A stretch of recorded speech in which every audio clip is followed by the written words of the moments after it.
Natuon ang atensyon niya sa isa sa mga sulong na nakalatag sa lupa. Nagpasya siyang subukan ang kanyang teorya. Sinugod siya ng isa sa mga alien. Tumalon ang ating bida at nagsimulang tumakbo patungo sa sulo, sinamantala ang momentum, sa kabutihang palad, naabot niya ang sulo at nahawakan ito. Sinimula ni Lee na ay ugoy ang sulo sa magkatabi.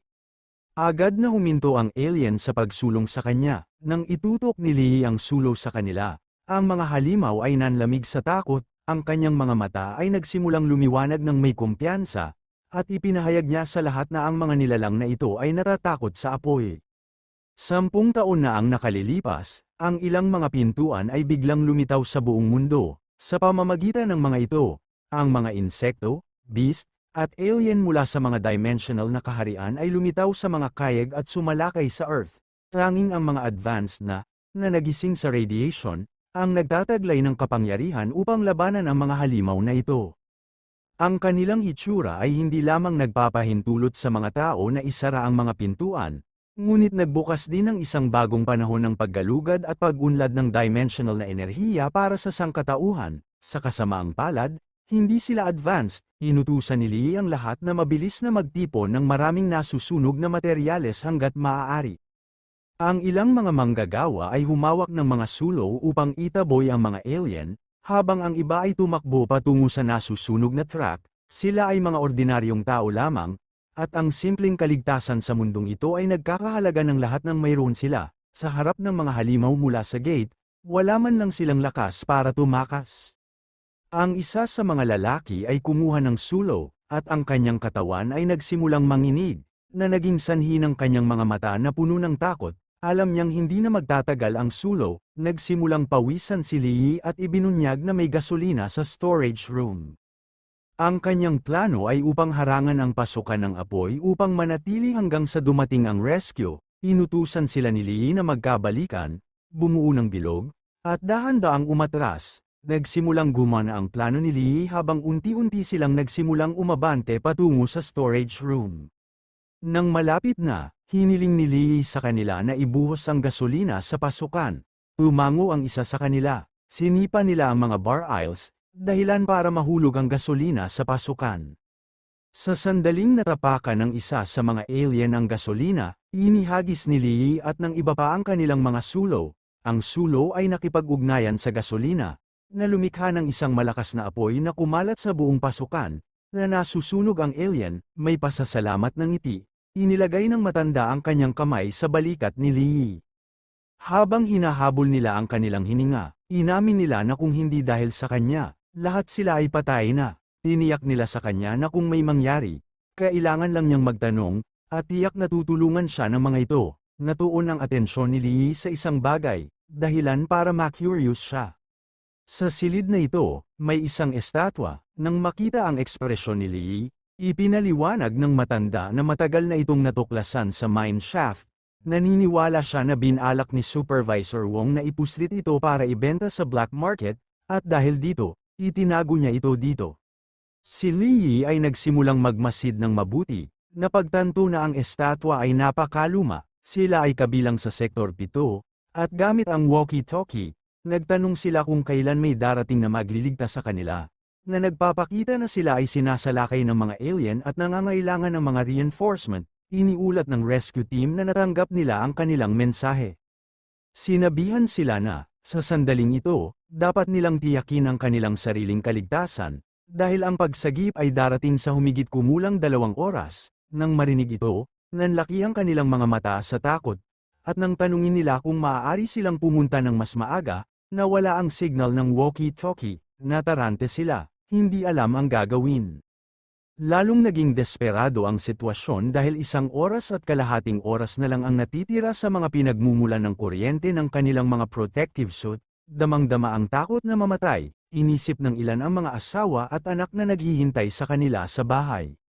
Nagmumura, iminungkahi ng isa sa kanila ang paglusob gamit ang isang sasakyan, na nangangatwira na mas mabuti para sa kahit isa na makatakas kaysa sa lahat na umupo sa paghihintay sa kamatayan. Sa isang kalmadong tingin, tumingin si Lee sa kanyang pulso, napagtanto na ang kanyang suit ay may kaunting lakas na natitira, umaasa na lang siya na malapit nang dumating ang rescue. Nakuha ng isa sa mga manggagawa ang atensyon ng lahat, yung chubby, may hawak na kahoy. Ang kanyang mga mata ay nagsimulang lumiwanag sa masamang hangarin, na nagpapakita na ang enerhiya sa kanilang mga suit ay hindi magtatagal hanggang sa dumating ang pagliligtas, at sa sitwasyong ito, may isang tao na kailangang magsakripisyo. Nakatuon ang kanyang atensyon kay Lee at sa matanda, na natiling kalmado ang ating bida. Sinimulang ituro ng chubby si Lee gamit ang kahoy na patpat at nilinaw na walang ugnayan si Lee at nalulunod sa utang, kaya naghihirap lamang ang kanyang buhay. Dahil dito, hiniling niya na ibigay niya ang baterya mula sa kanyang suit, nanlaki ang mga mata ni Lee sa galit, na naging dahilan ng pagpikit niya ng mahigpit. Nang makitang sinusubukan ni Lee na lumaban ng walang lakas, hinampas siya ng chubby ng stick.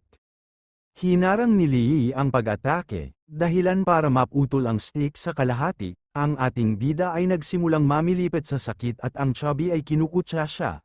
Hinahamon siyang lumaban, sa galit na tingin, hinawakan nila si Lee sa leeg at tinanggal ang kanyang maskara. Sinabing baka ang paglantad sa kanya sa radiation ay mag-trigger sa kanyang paggising.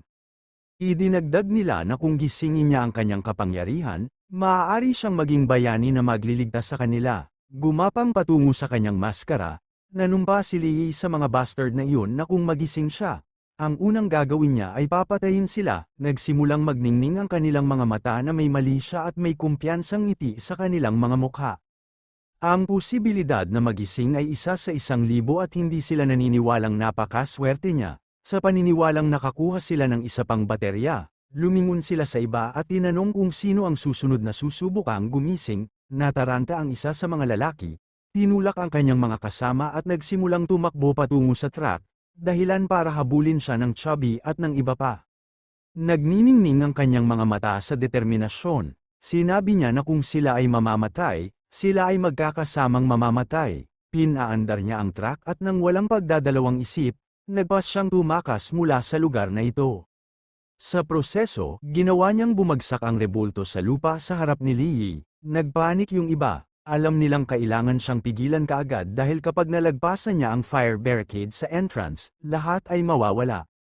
Wala silang magawa mula nang ibagsak niya ang fire barrier sa labas. Pinayagan ang mga alien na makapasok. Natuon ang atensyon ni Lee sa rebulto at nanlaki ang kanyang mga mata sa pagkalito. Hindi niya alam kung nakangiti ito. Ang mga mata ng estatwa ay nagsimulang kumikinang sa kasamaan at isang ngiti ang kumalat sa mukha nito. Nang makita ito, naisip ng ating bida na kahit ang rebulto ay kinukutsa siya, ang isa sa mga alien ay pumasok sa silid at dinurog ang ulo ng rebulto. Ipinatong ng ating bida ang kanyang mga kamay sa ibabaw ng kanyang ulo upang maiwasang matamaan ng mga piraso. Sa kumikinang na mga mata, nagsimulang iunat ng alien ang kuko nito patungo kay Lee. Handang wakasan ang kanyang buhay, inangat ng ating bida ang kanyang ulo at hindi maiwasang magtaka kung bakit. Hinawakan siya ng alien sa ulo at inihanda ang matulis nitong kuko. Natarante si Lee. Hindi alam kung bakit kailangan niyang tiisin ang lahat ng ito. Tinusok ng alien ang dibdib ni Lee at napagtanto ng ating bida na ang lahat ng ito ay nangyayari lamang dahil siya ay mahina. Nagsimulang alalahanin ni Lee ang kanyang nakaraan. Sinabihan siya ng kanyang mga mahihirap na kamag-anak na umalis. Tinatanggihan siyang palakihin siya pagkatapos ng kamatayan ng kanyang mga magulang. Pinalaya siya ng may-ari ng lupa dahil sa kawalan ng pera sa upa at walang humpay na paghingi na bayaran niya ang kanyang utang, kahit wala na ang kanyang mga magulang. Ang ating bida ay nakahandusay sa lupa sa harap ng may-ari ng grupo, na kinwestiyon ang kanyang intensyon na imbestigahan ang pagkamatay ng kanyang mga magulang at aidmanda ang grupo. Inihagis niya ang mga liham sa mukha ni Lee, na nagpapakita na ang lahat ng mga reklamong ipinadala niya sa lahat ng dako ay napunta sa kanyang mga kamay. Tinuya niya ito dahil sa ayaw niyang kabayaran, kundi sa katotohanan, at tiniyak sa kanya na ibibigay niya sa kanya ang katotohanan ito. Inihayag niya na ang katotohanan ay ang kanyang mga magulang ay lumabag sa mga pamamaraan at naging sanhi ng aksidente. Hindi lang nila siya babayaran, kundi babayaran din nila ang milyon-milyong pagkalugi na idinulot ng kanyang mga magulang sa grupo, na ikayam lamang ni Lee ang kanyang kamao ng mahigpit. Sinipa siya ng isa sa mga lalaki mula sa grupo sa mukha, na nilinaw sa kanya na binalaan siya. Mas mabuti na sana kung pumirma siya sa compensation agreement at kinuha ang 10,000 yun kaysa ipilit niyang malaman ang katotohanan. bumagsak si Lee sa lupa. Ngayon, ang kanyang utang ay nasa ilalim ng pamamahala ng lalaki, 30,000 sa buwan ng interes at ang prinsipal na babayaran sa loob ng 3 taon. Binalaan niya ito na tuwing ika-15 ng bawat buwan ay magpapadala siya ng mangolekta, at kung wala siyang pera, hindi niya dapat sisihin ang mga ito sa pagiging magaspang. Nang makita kung gaano kahabag-habag ang hitsura ni Lee, nagpasya siyang ituro sa kanya ang isang landas, maging isang dimensional na Monero, dahil ito ang tanging trabaho na kaya niyang mabayaran ang kanyang utang. Sa kasalukuyan, tinusok ng alien ang dibdib ni Lee, na nagluwa ng dugo mula sa kanyang bibig. Siya ay mamamatay pa rin, ngunit nagpasya na huwag gawing madali para sa beast. Walang pakialam si Lee sa pagiging mahina at ayaw niyang tanggapin ang kamatayan, kaya sa mga mata na nagniningning sa determinasyon, kinagat niya ang alien sa braso, hinugot nito ang kuko mula sa dibdib ni Lee, na naging sanhi ng malakas na pagbagsak ng kanyang katawan sa lupa, puno ng dugo ang mukha ni Lee. Ang amoy ng halimaw na ito ay talagang nakakadiri. Sa sandaling iyon, nag-activate ang rebulto at lumitaw ang isang demonyong gawa sa anino. Nakangiting binanggit niya na naisip nito na maaari siyang sumabog na may nakatagong potensyal, ngunit ito ay naging isang walang kwentang pakikibaka bago ang kamatayan.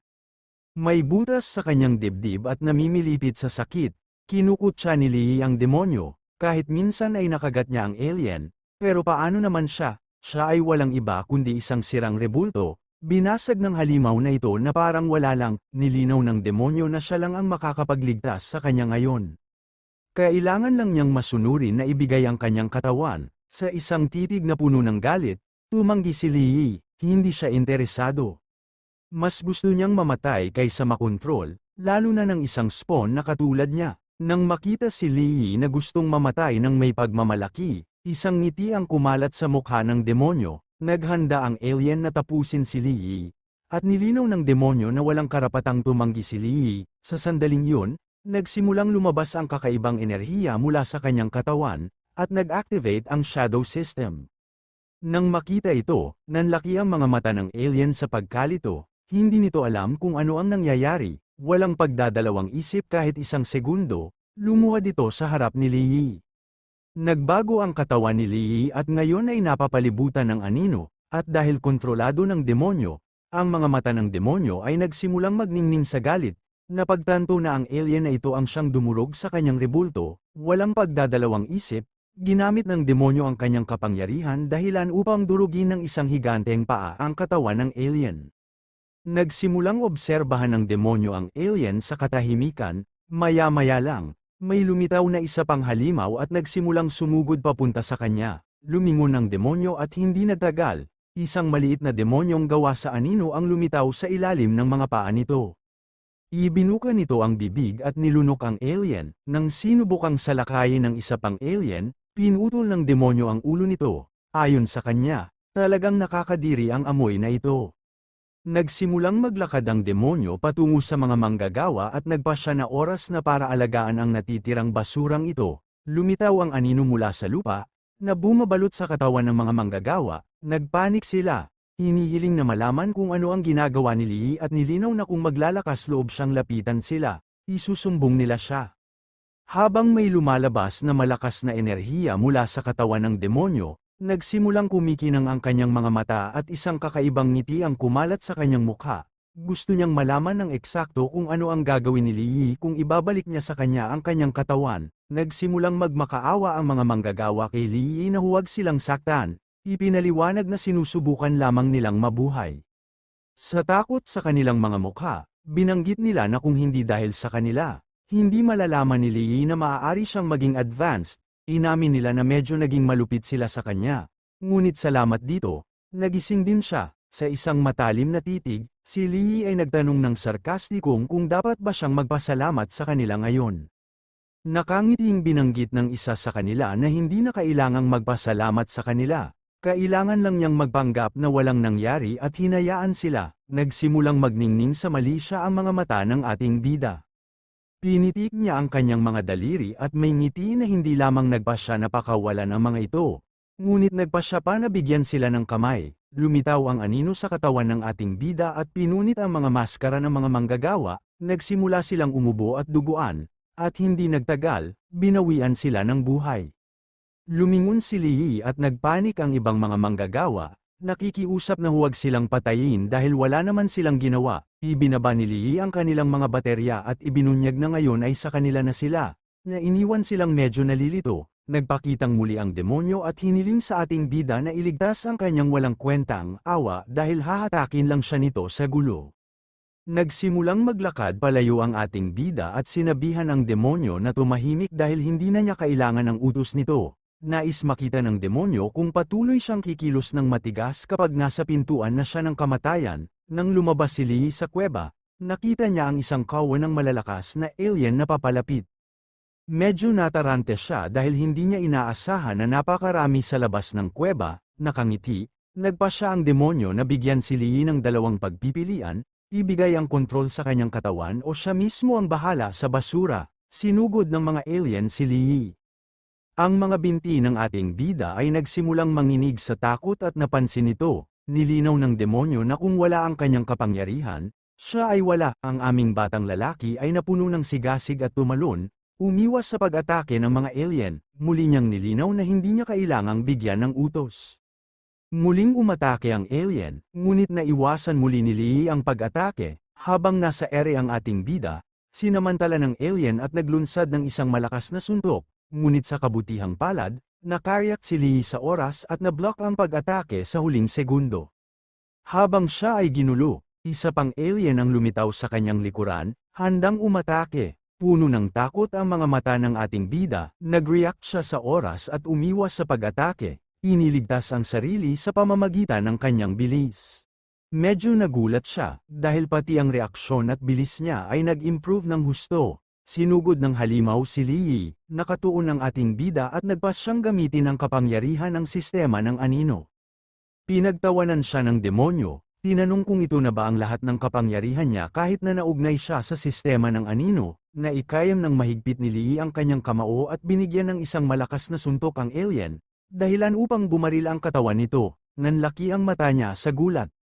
Hindi niya alam kung bakit lumakas ang kapangyarihan niya. Sa kabila ng pag-atake, ang alien ay buhay pa rin. Napagtanto ng ating bida na ang pag-atake lamang gamit ang kanyang katawan ay hindi makakagawa ng sapat na pinsala sa kanila.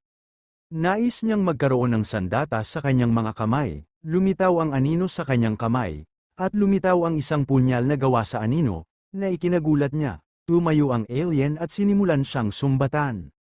Nagpa siya ang ating bida na tingnan kung ang punyal ay kasya sa kanyang kamay. Mabilis na kumilos si Lee, pinutol ang alien sa kalahati, napuno ng saya ang mga mata ni Lee. Ngayon ay kaya na niyang pumatay ng mga alien, dalawang alien ang bumungad sa kanya. Hindi pa rin makapaniwala si Lee na naging advanced na siya. Sinalakay ng isa sa mga alien si Lee mula sa likuran. Tumalikod siya at pinutol ang ulo nito. Pagkatapos ay nagsimula siyang sumingil patungo sa iba pang mga alien. Sa wakas ay nagkaroon na siya ng kapangyarihan para maka-counter-attack. Nagpatuloy si Lee sa pakikipaglaban sa mga alien, pagod na pagod at puno ng dugo ang mukha. Nagbunga ang kanyang pagsisikap dahil napatay niya ang lahat ng alien. Isang abiso ang lumitaw, na nagpapahayag na ang kanyang pagsulong ay naging matagumpay. Isa siyang advanced sa rango E. Makalipas ang ilang oras, nasa ospital si Lee. Nataranta ang nurse, dahil napansin niyang wala itong sugat o sakit. Normal ang lahat ng nasa katawan niya kaya hindi pa rin niya maipaliwanag na hindi pa rin siya nagigising. Ipinaliwanag ng doktor na sumusuri sa ating bida na ang mga advanced ay ganoon. Napagod sila ng husto dahil kailangan ng kanilang mga katawan na umangkop sa bagong antas. Nagsimulang magningning ang mga mata ng nurse sa pagmamahal at pagtataka. Gusto niyang malaman kung anong antas ang ating bida. Napansin ng doktor ang kanyang pananabik, iminungkahi ng doktor na hintayin siyang magising, bago magsalita tungkol sa kanyang antas. Nagpa siyang pumunta sa katabing silid. Ayaw umalis ng nurse. Gusto niyang manatili at pagmasdan siya ng kaunti pa, dahil nakita niyang napakagwapo nito. Nagsimulang lumabas ang anino mula sa katawan ni Lee, at pagkatapos ay lumitaw ang demonyo.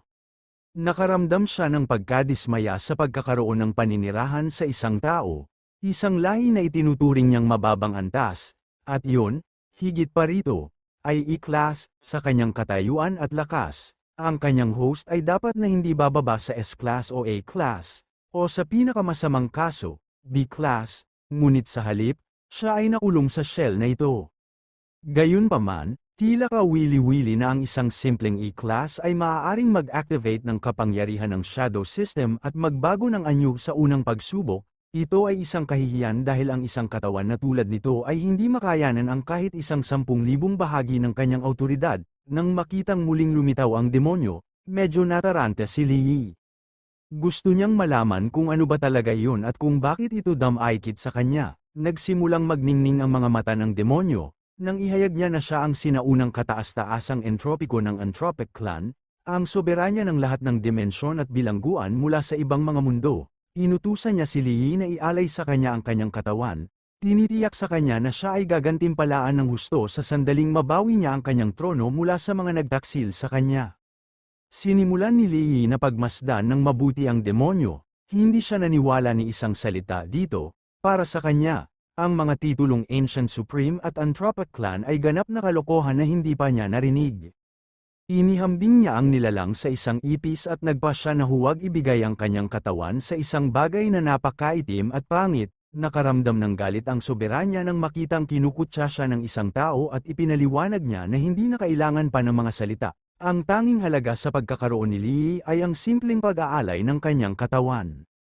Nagsimulang magnilay-nilay ang ating bida. Iniisip niya kung ang soberanya ay nahuhumaling sa kanya dahil sa kanyang pisikal na kaakit-akit at kung ito ay isang pag-aari ng isang masamang espiritu, mukhang may mabibigat na problema ang nilalang, kaya minabuti niyang huwag muna siyang guluhin kahit sandali. Ang ideya na ang soberanya ay maaaring subukang pilitin siya ay tinanggihan siya. Ang kanyang mukha ay hindi mabata at ang katotohanan na ang kanyang kasarian ay hindi tiyak ang nagpalala sa mga bagay. Nagdebate siya sa pagitan ng pagkamatay upang patunayan ang kanyang kalooban at palayain siya o subukang mga tuwiran sa kanya upang maunawaan niya na hindi ito mangyayari. Gayunpaman, natakot siya na ang galit sa kanya ay aakayin silang dalawa na lampasan ang isang puntong hindi na makabalik, na maghahatid sa kanila sa kapahamakan at magkakasamang mapahamak. Nakulong sa pagitan ng mga kakilakilabot na posibilidad na ito, hindi niya alam kung ano ang dapat niyang gawin. Dahil sa mga iniisip ni Lee, nawala ng pasensya ang soberanya. Nagalit siya at hinawakan ang kwelyo ng bida natin. Nagalit siya dahil sinira niya ang sarili niyang mga mata para lang mapunta sa iklas na basura ng tao. Kung hindi pa ganoon kadesperado ang sitwasyon noon, mas pinili niya ang isang matandang aso kaysa sa iklas na basura. Isang gate ang lumitaw at itinapon ng soberanya si Lee sa loob nito. Nanilinaw na kung hindi siya makakarating sa dikla sa loob ng 3 araw, ay tuluyan siyang mabubura. Bumagsak si Lee sa lupa at nanlaki ang kanyang mga mata sa pagkalito. Naalala niyang nasa ospital siya at hindi niya alam kung ano ang lugar na ito.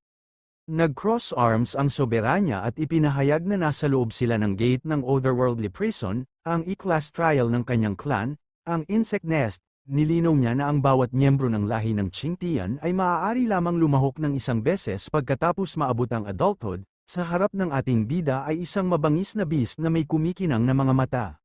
Tumayo si Lee at ipinagpalagay na sa pag-aari sa kanya. Na-refresh ng soberanya ang trial attempt. Nagsimulang tumitig ang nilalang kay Lee, isa itong Shield Carapace Beetle. Nalito si Lee dahil hindi niya maintindihan kung bakit niya nakilala ang species na ito. Nilinaw ng soberanya na ang sistema ng anino na ibinigay niya sa kanya ay direktang magbabasa mula sa kanyang bangko ng kaalaman, at kailangang masanay si Lee dito. Mahigpit na kinuyam ni Lee ang kanyang kamao at pinalabas ang kanyang shadow dagger. Ang Shield Carapace Beetle ay umatake, ngunit gamit ang dagger, sinimula ni Lee na harangan ang mga pag-atake. Napagtanto na ito ay napakabilis, sa galit na tingin, nagsimula itong umungol, muling umatake ang salagubang. Tumalon si Lee at umiwas sa pag-atake at napansin na nasa likuran ang blind spot ng halimaw. Tumalon, inatake ni Lee ang shell ng beetle, ang kanyang mga pag-atake ay walang gaanong epekto, at nang siya ay lumapag sa lupa, ang halimaw ay umatake ng mabangis. Sa kabutihang palad, nakareact si Lee sa oras at nablock ang pag-atake, itinusok ang punyal sa lupa. Pinigilan ni Lee ang kanyang gumagalaw na katawan, napansin ni Lee na ang shell ng beast ay napakatigas. Kinutya siya ng soberanya, Tinanong kung brute force lang ang kanyang taktika, sinugod ng ating bida ang beast, na nilinaw na ang paraan ng pakikipaglaban niya ay wala sa kanya. Sinimula ni Lee na salakayin ng salagubang, ngunit hinaranggan nito ang lahat ng kanyang pag-atake, na nagpaisip kay Lee kung ang halimaw na ito ay may mahinang punto. Nagsimulang magningning sa galit ang mga mata ng halimaw, ibinaba nito ang matutulis na mga binti. Dahilan para mabato si Lee, ang ating bida ay bumagsak sa dingding, na nagdulot sa kanya ng matinding sakit. Hiniling ng soberanya na bumangon siya, tinawag siyang mahinang E-class, natuon ang atensyon ni Lee sa kanyang balikat, at nanlaki ang kanyang mga mata sa pagkalito nang makakita ng berdeng likido, nagkaroon ng sugat sa binti ang salagubang. Naghanda itong tapusin si Lee, at napagtanto ng ating bida na ang berdeng likidong ito ay dugo nito. Nagsimulang magningning sa tuwa ang kanyang mga mata mula nang matagpuan niya ang kahinaan nito. Sa mga mata na nagniningning sa galit, ang halimaw ay naghanda sa pag-atake.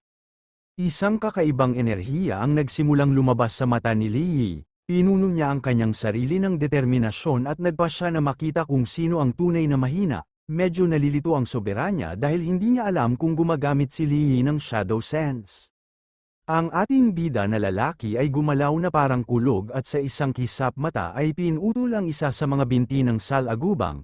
Tinuya ng soberanya si Lee habang itinuturing niyang walang silbi ang lahat ng pagsisikap na mabali ang isang paa. Sinimula ni Lee na titigan ang halimaw, nilinaw na ngayon ay wala na itong isang paa para ipagtanggol ang sarili. Puwersa siyang tumapak sa lupa. Alam niyang magiging mas madali na ang pagtama sa mahina nitong punto. Ngayong nasugatan ang salagubang, nagsimula itong umatras. Alam ni Lee na kailangan niya ng mas mabisang sandata dahil ang punyal ay hindi masyadong magiging kapaki-pakinabang ngayon. Nag-concentrate siya at nagsimulang manipulahin ang anino, na ginawa itong isang malakas na sibat. Tinamaan ni Lee ang salagubang sa ilalim ng tiyan, na naging sanhi ng paglulunsad ng katawan nito sa hangin. Nagsimulang mag-obserba ng mabuti si Lee, napagtanto na ang dahilan kung bakit nanatiling tahimik ang surot ay dahil ang mahinang punto nito ay nasa tiyan. Ngayon na ang salagubang ay walang kalaban-laban, itinusok ni Lee ang sibat sa tiyan nito, na nagpasabog sa katawan nito. Isang asul na enerhiyang bato ang nahulog sa lupa. Humihingal si Lee at hindi makapaniwalang nanalo siya. Kinutya siya ng soberanya dahil sa sobrang hingal pagkatapos pumatay ng isang simpleng E-rank bug. Hinawakan ni Lee ang bato at ang kanyang isip ay napuno ng kalituhan, hindi niya alam kung ano yun. Ngunit naramdaman niya ang isang surge of power na pumasok sa kanyang katawan. Ang kanyang pag-unlad para sa D-rank breakthrough ay tumaas ng 0.2%. Inihayag ng soberanya na ito ay isang bato ng enerhiya. Isang bagay na may posibilidad na tumaas ang antas ng kanyang kakayahan. Sa sandaling yun, naging alerto si Lee. Ngunit nang lumingon siya, wala siyang nakita. Natarante siya, dahil alam niyang may paparating, bagamat hindi niya ito nakikita. Nakangiti, iminungkahi ng soberanya na gumamit siya ng Shadow Sense para tingnan. Lumingon si Lee at may nalilitong tingin. Tinanong kung anong klaseng kasanayan ito. Ipinaliwanag ng soberanya na kailangan lang niyang i-concentrate ang shadow energy sa kanyang mga mata para ma-activate ang shadow sense ability. Nagpa siya si Lee na sumunod at sinimulang ituon ang kanyang shadow energy sa kanyang mga mata. Nagsimulang kuminang ang isa sa mga mata ni Lee, matagumpay na na-activate ang level 1 shadow sense. Ang isa pang halimaw ay lumitaw at naglunsad ng ilang spike patungo kay Lee. Dahil sa Shadow Sense, nahulaan ni Lee ang pag-atake at sa pamamagitan ng pagtalon, naiwasan ito. Ngunit sa proseso, napunit nito ang bahagi ng kanyang damit. Ang spike ay tumama sa dingding at nagsimulang lumabas ang lason mula sa lugar na naapektuhan. Nagpatuloy ang halimaw sa paglulunsad ng mga spike. Medyo nalilito si Lee dahil hindi niya maintindihan kung ano ang mga bagay na ito na mabilis na gumagalaw. Ang mga spike ay nagsimulang lumapit kay Lee mula sa likuran ng napakabilis. Sa kabutihang palad, si Lee ay nababaluktot at nakaiwas na matamaan. Medyo nalilito siya, dahil hindi niya alam kung walang silbi ang Shadow Sense skill ng Sovereign at nagtanong kung bakit hindi siya makakita ng malinaw. Nilinaw ng soberanya na ang kasanayan ay hindi inutil. Ngunit sa halip na ang lakas ni Lee ay masyadong mahina, nang marinig ito, nakaramdam ng galit si Lee at nagpa siya na magtipon ng mas maraming enerhiya sa kanyang mata. Ang soberanya ay medyo nagulat, dahil tila lalong kawili-wili na ang isang simpleng ranggo ng Yi ay maaaring makontrol ang enerhiya ng anino na may ganoong kasanayan. Nakita ni Lee ang halimaw na umaatake sa kanya. Isang Warp Reaper bug na kilala bilang Head Reaper. Inilarawan ito ng impormasyon bilang isang Stinger Shooter, isang eksperto sa paglulunsad ng mga makamandag na spine mula sa malayo. Unti-unti, nakikibagay siya sa bangko ng kaalaman. Mariin na itinikom ni Lee ang kanyang mga ngipin at puno ng takot ang kanyang mga mata. Sa isang kisap mata, 12-dosenang mga beast ang lumitaw.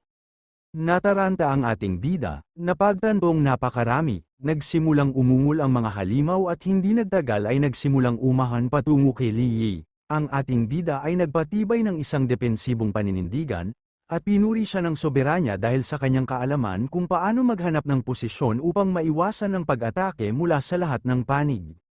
Nag-concentrate siya at nagpatawag ng dalawang Shadow Dagger, pagkatapos ay gumawa ng isang alon ng enerhiya na itaboy ang mga beast na nasa malapit. Isang malakas na enerhiya ang nagsimulang lumabas mula sa katawan ni Lee. Medyo nagulat ang soberanya, dahil nagising na ni Lee ang ikalawang yugto ng Shadow Sense ng napakabilis.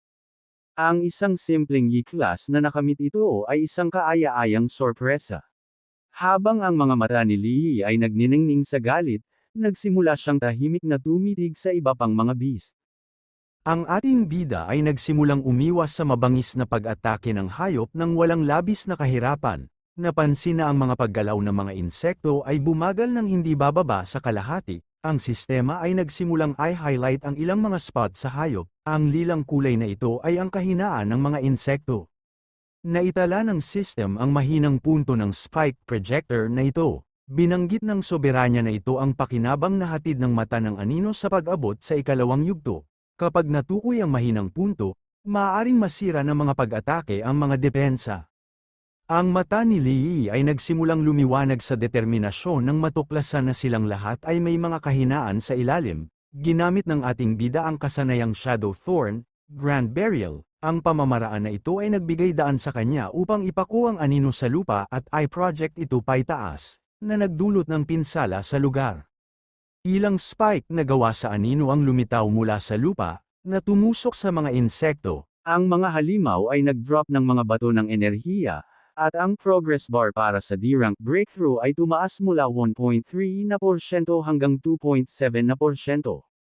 Hindi ibinabanili ang kanyang pagbabantay, at hindi nagtagal bago niya napagtanto na ang bawat energy stone ay nagbibigay lamang ng 0.7% na pag-unlad para sa pambihirang tagumpay. Lumitaw ang ilan pang mga spike projector at nagsimulang tumitig kay Lee.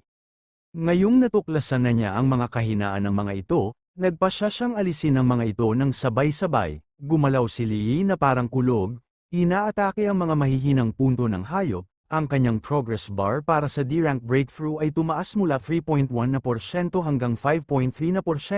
Medyo nagulat siya, dahil hindi niya inaasahan na ang level 2 na Eye of Shadow lang ay maaaring tumaas ng husto ng kanyang attack accuracy. Habang siya ay ginulo, sinubukan ng isang insekto na maglunsad ng isang sorpresang pag-atake sa napakabilis. Sa kabutihang palad, umiwas si Lee at nakaiwas sa pag-atake. Hindi napigilan ng soberano na purihin ang kanyang mabilis na reaksyon, bagamat nanghihinayang na ang kanyang utak ay hindi naging maayos.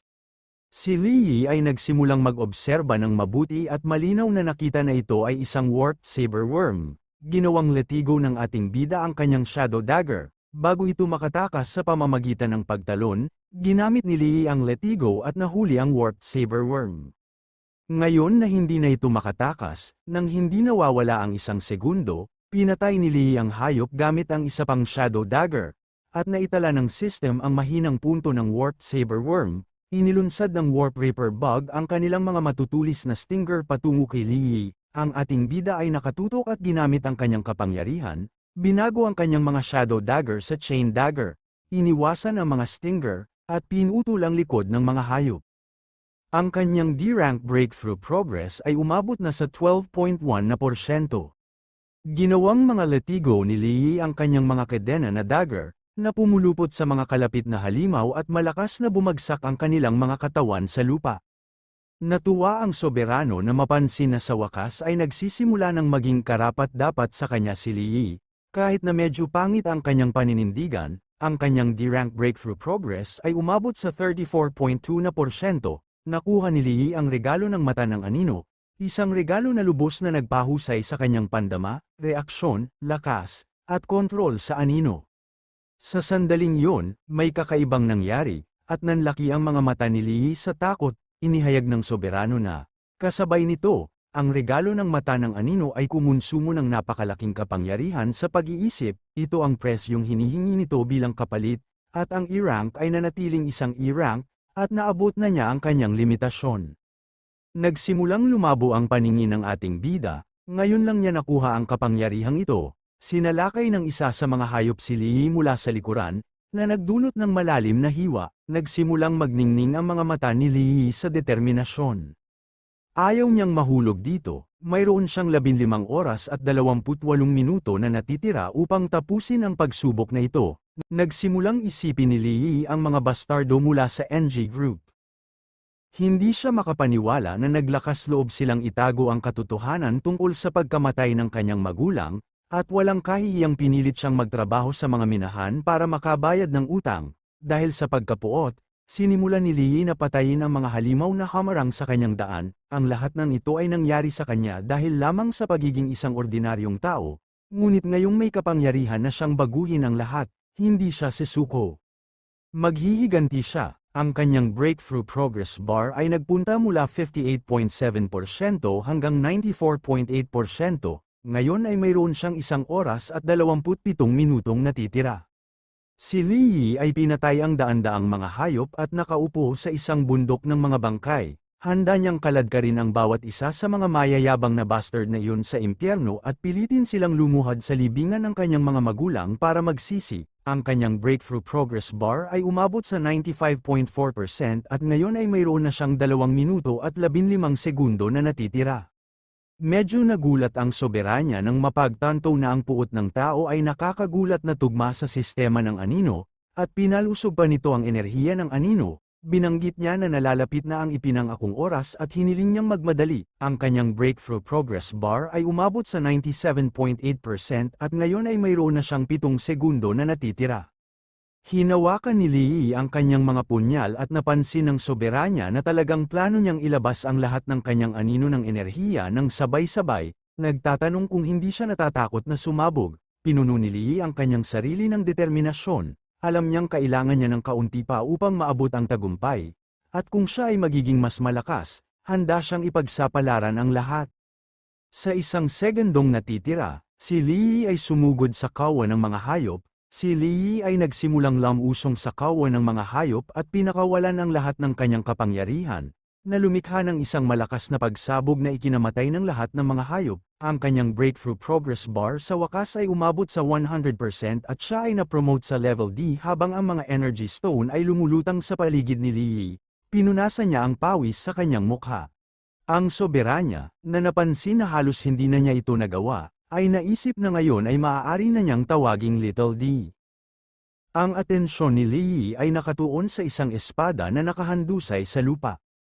Ipinaliwanag ng soberanya na ang pugad ng insekto na ito ay dating larangan ng pagsubok para sa mga nagsisimula ng kanyang mga tao at ang punyal na ito, gamit ang sistema ng klasifikasyon ng tao, ito ay level A. Hinawakan ni Lee ang punyal, hindi alam kung bakit nila ito tinawag na isang dagger, dahil para sa kanya ito ay isang mahusay na espada at iniisip niya kung ang mga tao ng soberanya ay binubuo ng mga higanti. Nilinaw ng soberanya na, kung ihahambing sa kanyang kapangyarihang anino, ang mga sandata na ito ay wala.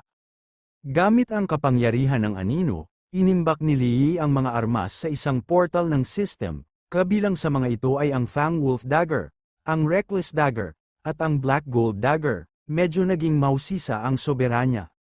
Hindi niya alam kung magagamit ito ni Lee sa ibang paraan. Nagsimulang maglakad si Lee patungo sa portal, na inihayag na nilayo niyang ibenta ang mga ito. Nagsimulang magpakita ng ngiti si Lee, alam na ang mga advanced na level D na tao lamang ang maaaring magbenta ng kagamitan, kaya ang una niyang pupuntahan ay ang registration hall.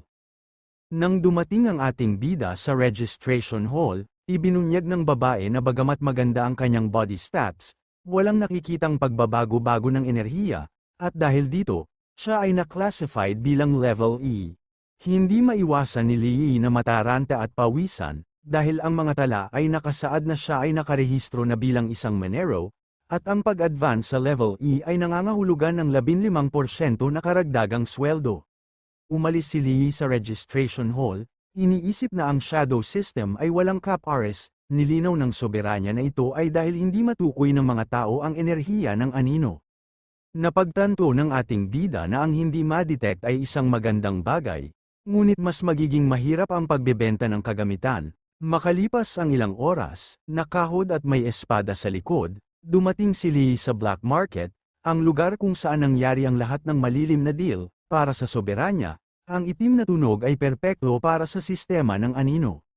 Natuon ang atensyon ng lahat sa ating bida, napagtantong suot niya ang tela ng air duct sa pagmimina, at naglabas pa ng amoy ng mineral na alikabok, kakaiba para sa kanila na makakita ng Monero sa lugar na ito. Nagsimulang obserbahan ni Lee ang mga armas na ibinebenta sa lugar. Ayon sa soberanya, ang mga tao ay katawa-tawa para sa pagdidikit ng mga hiyas sa isang piraso ng metal at tinawag itong isang banal na sandata. Nilapitan ng may-ari ng black market ang ating bida at hiniling na umalis. Tinanong kung bakit may Monero na pumapasok sa kanyang tindahan at binabalaan siya na kung didumihan niya ang paninda, hindi niya ito mababayaran. Tinanong ni Lee kung ito ang paraan ng pakikitungo niya sa mga customer. Tinakpan ng may-ari ang kanyang ilong, kinwestiyon niya kung paano naging customer si Lee na may kaawa-awang at basag-basag na hitsura at natitiyak niyang walang anumang bagay sa tindahan na posibleng kayang bayaran. Binuksan ng ating bida ang espada at nilinaw na hindi niya gusto ang mga paninda ng tindahan. Nandito siya para sa isang appraiser upang makita kung magkano ang halaga ng kanyang espada. Natuon ang atensyon ng may-ari sa isang lalaki at isang babae. Ang babae, na nagngangalang Suching, isang sibilyan, ay nagtanong kay Zuo Wo, isang advanced sa level D, kung bakit niya dinala siya sa napakabahong lugar na tulad nito. Nang makilala si Zuo, lumapit ang may-ari at, nakangiting binati ang batang Master Joe, tinanong siya kung mayroon siyang magandang ibebenta sa araw na iyon. Nagsimulang magpakita ng espada si Joe. Nakuha niya ito noong araw na iyon sa Gate of Other Worlds at binalak na ibenta ito upang mabili ang kanyang kasintahan ng bagong kotse. Nanlaki ang mga mata ng may-ari sa pagkagulat nang mapagtanto niya na ito ay ang Windhowl Sword. Ang sandata na ito ay nagpapataas ng lakas sa pag-atake ng mag-isa, na naging dahilan upang ito ay isang bagay na lubos na hinahangad ng mga nasa level D. Nakilala ni Lee si Suching, na medyo nagulat sa kanya. Naalala niya ang oras na sinubukan nitong makuha ang puso niya sa pamamagitan ng pagbibigay sa kanya ng mga bulaklak, para lang matapakan niya ang mga iyon.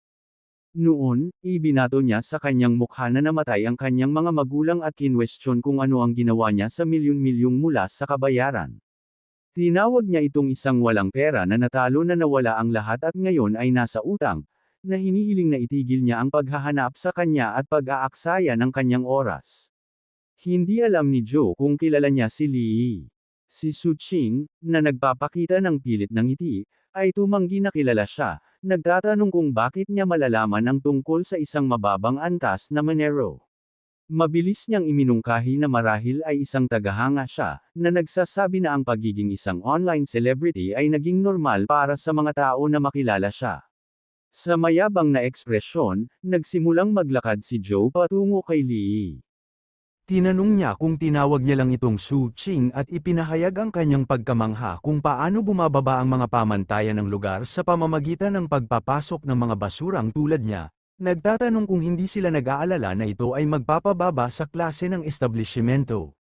Ipinasok niya ang kanyang kapangyarihan sa espada at inutusan si Lee na mawala. Sinabihan siyang magmadali at dalhin ang kanyang basura sa kolektor ng scrap sa dulo ng kalye. Inatake ni Joe ang espada ni Lee, ngunit nanlaki ang kanyang mga mata sa gulat nang nabasag ang sariling espada, na ikinagulat niya. Sa isang ngiti, nilinaw ni Lee na ang espada ni Joe ay ang tunay na basura. Hindi napigilan ni Joe ang pagdikit ng mahigpit sa kanyang ngipin, medyo nalilito si Sue, iniisip kung paano ito nangyari. Tiniyak sa kanya ni Joe na ang espada ay maaaring magputol ng bakal at ito ay nagkakahalaga ng malaki. Sinumpa ni Joe si Lee sa ilalim ng kanyang hininga. Nabulag ng galit at kahihiyan, naghanda siyang sumalakay, tinanong siya kung naghahanap siya ng kamatayan. Ipinasok ni Joe ang kanyang kapangyarihan sa kanyang kamao at umatake, ngunit naiwasan ni Lee ang pag-atake ng walang labis na pagsisikap. Nang mapansin na napakabagal nito, hindi maiwasan ni Joe na purihin siya dahil hindi naman masama ang kanyang mga galaw. Itinuon niya ang kanyang pansin at ibinuhos ang kanyang kapangyarihan sa kanyang binti, pagkatapos ay nagsimulang umatake na may mga sunod-sunod na sipa. Ngunit muli, nagsimulang umiwas si Lee ng walang problema. Para sa kanya, ang pag-atake na ito ay mas mabagal kaysa sa pagsubok sa pugad ng insekto. Sa galit na ekspresyon, mahigpit na itinikom ni Joe ang kanyang mga ngipin. Hindi niya alam kung ano ang nangyayari at naalala na si Lee ay isang Monero lamang na hindi man lang level E. Nang sinubukang hampasin ni Joe, lumipat si Lee sa gilid, iniiwasan ang pag-atake. Nagulat si Joe dahil hindi niya maintindihan kung bakit hindi niya ito matamaan sa kabila ng pagiging level D. Nagsimulang ilabas ni Lee ang kanyang shadow power at lumikha ng letigo na pumulupot sa pulso ni Joe. Hindi sumuko si Joe. Siya ay tumalon at naghanda sa pag-atake muli, sumisigaw na ang mga Monero ay dapat na gumapang na lamang pabalik sa kanilang mga butas. Nagsimulang lumiwanag sa pagmamataas ang mga mata ni Lee, at sarkastikong itinanong niya kung, sa pagkakataong iyon, dapat ding gumapang sa lupa ang mga aso. Mahigpit na hinawakan ni Lee ang letigo at hinailan ng malakas, na naging sanhi ng malakas na pagbagsak ng katawan ni Joe sa lupa. Nagpanik si Sue, hindi siya makapaniwala na natalo ang kasintahan. Habang ang mga mata ni Lee ay nagniningning ng mali siya, na may ngiti, nagkomento siya na talagang hinangad ni Joe na maging isang aso. Nagdulot ito ng galit kay Joe, nang hindi nawawala ang isang segundo, tumayo siya at nagsimulang umahan patungo sa ating bida. Sa sandaling iyon, binuksan ng isang lalaki ang pinto ng tindahan at inutusan silang huminto. Huminto si Joe, at nang lumingon siya, nakita niya ang kanyang amo na si Wang. Ang lalaking ito ay si Wang Deifa, isang advanced na level D, ang may-ari ng black market. Sa isang matalim na titig, binanggit niya na kahit na si Joe ay isa sa kanyang pinakamahusay na mga kliyente, ang pakikipaglaban sa kanyang tindahan ay napakalayo. Mabilis na sinimulan ni Sue na ituro ang ating bida, ipinaliwanag na si Lee, ang Monero, ay nabali ang mahalagang espada ni Joe, at dahil dito, siya ay sumalakay. Hindi napigilan ni Wang na masiraan ng loob nang marinig na si Lee ay Monero. Nagsimula siyang maglakad patungo kay Lee at, na may kakaibang ekspresyon, nagtanong kung nabasag ba talaga niya ang sandata ni Joe gamit ang espadang hawak niya sa kanyang kamay. Nakangiting ipinaliwanag ng ating bida na si Joe ang unang umatake sa kanya, kaya kung nabali ang kanyang espada, hindi niya kasalanan. Lumingon si Wang kay Joe, nagtatanong kung nagsasabi ba ng totoo si Lee. Nagsimulang mag-isip si Joe, hindi alam kung ano ang sasabihin. Dumaan si Wang kay Joe at nakangiting binanggit na ang espada ni Lee ay tila hindi isang ordinaryong bagay. Pagkatapos ay nagtanong kung ilalapat nila ang karaniwang tuntunin, nagsimulang magningning ang mga mata ni Joe sa masamang hangarin. At may ngiti siyang nagpasya na kunin niya ang pera. Habang itatago ni Wang ang mga paninda, nakangiting binanggit ni Wang na dahil nagtiwala si Joe sa kanya, siya ang magiging tagapamayapa. Tinanong niya si Lee kung maaari niyang tingnan ang espada. Ibinigay ni Lee ang espada. Nanlaki ang mga mata ni Wang sa gulat. Sinimulan niyang suriin ang espada, napagtantong tumitimbang ito ng higit sa 50 kilo, at gayunpaman ay hinawakan ito ni Lee ng napakadali. Ito ay nagpaisip sa kanya kung maaaring siya ay isang henyo at nagpasya na subukan siya ng kaunti pa. Naging curious siya, dahil hindi niya alam kung saan nakuha ng isang Monero na tulad niya ang armas na ito. Sa matahimik na tingin, nagtanong si Lee mula noong kailangan ng black market na i-verify ang may-ari at pinagmulan ng mga kalakal. Nilinaw ni Wang na nagtatanong lang siya dahil sa curiosity, at walang problema kung ayaw sabihin ni Lee. Mabilis na napagtanto ni Lee na sinusubok siya ng taong ito. Gumawa ng kasinungalingan si Lee. Sinabing hindi ito isang malaking sekreto, natagpuan niya ang espadang ito habang nagmimina. Nagsimulang lumiwanag ang mga mata ni Wang. Wala na siyang pagdududa na si Lee ay talagang isang mababang antas ng Monero. Sinimulan ni Wang na suriing mabuti ang espada, binanggit na ito ay medyo matibay ngunit walang karagdagang mga katangian, na nagkakahalaga ng hindi hihigit sa ilang daang dolyar. Sa kabaligtaran, ang espada ni Joe, kung hindi ito nabali, ay may halaga na higit sa 2 milyon, nakangiting isiniwalat niya ang kanyang iniisip, iminungkahi niyang bilhin ang kanyang trash sword, dahil hindi madali ang buhay bilang isang Monero. Bilang kapalit, kailangan lang bayaran ni Lee si Joe ng 2 milyon, at siya na ang bahala sa pagsakop sa iba, isang mapagmataas na ngiti ang kumalat sa kanyang mukha, na nagsasabing ituturing niya ito bilang isang mabuting gawa, at tinanong si Joe kung ano ang iniisip niya. Hindi tumanggi si Joe, dahil namagitan si Boss Wang. Medyo nag-aalala si Sue, dahil alam niyang imposibleng makakuha ng 2 milyon ng isang Monero, nilagay nito sa panganib ang kotse na ipinangako ni Joe na bibilhin siya. Hinawakan siya ni Joe sa pisngi at hiniling na huwag mag-alala, dahil maaari nilang ibenta ang kanyang mga organo. Ito ay sapat na upang makuha ang 2 milyon, naghanda ang mga tauhan ni Wang na bugbugin ang ating bida, at natanto niya na talagang nakaplano na ang lahat. Tinanong ni Wang kung may problema ba si Lee dito, na hinihiling sa kanya na i-enjoy ang kanyang sandali, nagsimulang lumiwanag ang mga mata ni Lee, at habang nilalabas ng kanyang katawan ang aura ng soberano, nilinaw niya na hindi siya ang dapat mag-alala. Sa utos ni Wang Defa na pilayin siya, sinalakay ng kanyang mga tauhan si Lee. Si Wang Defa, gayunpaman, ay walang pakialam, sinabi niya kina Su Ching at Joe na walang kabuluhan ang labanan at iminungkahi na maghintay sila sa tea room, na sinang-ayunan naman ni Joe. Ngunit sa pagliko nila, isang alipors ang ipinadala sa likuran nila, ang lalaki ay bumagsak sa pader, na iniwan sina Joe at Su Ching sa gulat. Nang makita ito, na wala ang kalmado ni Wang Defa, sinigawan niya ang isang lalaking nagngangalang Abyaw na mag-ingat, nagbabala na huwag sirain ang paninda dahil hindi nila ito mababayaran. Madaling nakaiwas si Lee sa isang atake at sinipa ang isa pang alipor sa mukha, nang makitang natatalo ang kanyang mga tauhan, nagalit si Joe. Bago tumama sa kanya ang tauhan niya, sinipa niya agad niya ito pabalik. Pagkatapos ay binanggit niya na ang pagmimina ay tila nakabuo ng lakas ni Lee, habang napasigaw si Su Ching sa sobrang takot, lumingon si Lee kay Joe, ang kanyang mga mata ay kumikinang na asul nang sabihin niya kay Joe na siya na ngayon. Hindi makapaniwalang tumingin si Su Ching, nagtataka kung paano naging napakahusay ng Monero na ito sa pakikipaglaban, ngumisi naman si Joe, inamin niya na ang mga galaw ni Lee ay sapat na mabuti para sa walang sinuman ngunit hindi kahanga-hanga. Pagkatapos ay ipinahayag niya na sa harap ng isang D-rank na advance na tulad niya, si Lee ay basura pa rin, dahil doon, pinalibutan niya ang kanyang sarili ng pulang enerhiya at binato ng malakas na sipa si Lee. Sa pagkabigla ni Joe, mahinaong sinalo ni Lee ang masiglang sipa gamit ang isang kamay, na ngayon ay natatakpan ng kapangyarihan ng madilim na anino. Bago pa makapag-react si Joe, sinampal siya ni Lee ng malakas sa mukha, dahilan para lumipad siya sa gulat at dumura ng dugo.